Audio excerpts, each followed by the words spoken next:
Quelles sont les peines encourues selon le code pénal sénégalais par les membres de la Légion d'intervention de la gendarmerie que nous avons identifiés, qui ont participé hier à l'arrestation arbitraire puisqu'illégale de M. Sonko?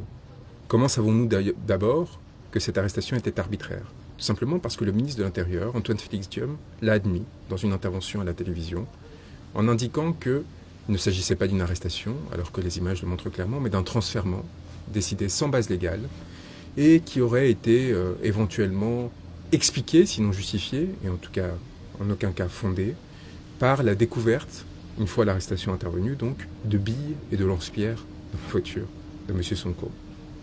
10 à 20 ans de détention à des travaux forcés. Voilà ce qu'encourent les membres de la Légion d'intervention de la gendarmerie. C'est l'article 334 du Code pénal sénégalais. Seront punis de la peine des travaux forcés à temps de 10 à 20 ans ceux qui, hors les cas où la loi ordonne de saisir les prévenus, auront arrêté le détenu. Mais ne nous en tenons pas là. Et regardons ce qu'encourent les membres des forces de sécurité qui aujourd'hui, sans mandat, sans instruction judiciaire, empêchent M. Sonko de circuler librement, de voir ses proches, ses avocats et les membres de sa formation politique. Article 110 du Code pénal sénégalais.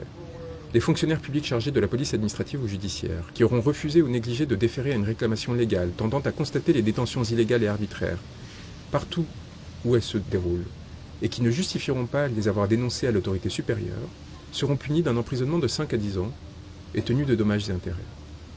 Seront également punis, article 113, de la dégradation civique, tous procureurs généraux, procureurs de la République, substituts, juges, officiers publics, qui auront retenu ou fait retenir un individu hors des lieux déterminés par le gouvernement ou par l'administration publique, sans qu'il ait été préalablement mis également en accusation. J'invite tous les Sénégalais à se rendre auprès du domicile de M. Sonko afin de relever les identités des membres des forces de sécurité qui, de façon illégale, l'empêchent de circuler librement, les prendre en photographie et prendre tout élément permettant de les identifier, et également leur faire lecture de ces articles de la loi sénégalaise, c'est-à-dire de l'expression de la volonté du peuple souverain. J'invite également le ministre de la Justice, qui a balayé d'un revers de main le travail que nous sommes en train d'effectuer concernant la Cour pénale internationale, à s'inquiéter de ce que son pouvoir ne perdurera pas, et que nous avons grande confiance dans le fait que bientôt, de nouvelles autorités politiques cherchant à mettre fin à l'impunité et aux exactions qui ont coûté la mort à des dizaines de manifestants au Sénégal depuis 2021, privant de leur liberté ou blessant des centaines, voire des milliers d'autres, et bien que ces efforts ne se tourneront pas seulement vers la Cour pénale internationale, nous avons de solides relais, mais également vers les juridictions nationales de l'ensemble de la CEDEAO et de l'Union européenne, et enfin, évidemment, lorsque la transition politique interviendra, au sein des juridictions locales.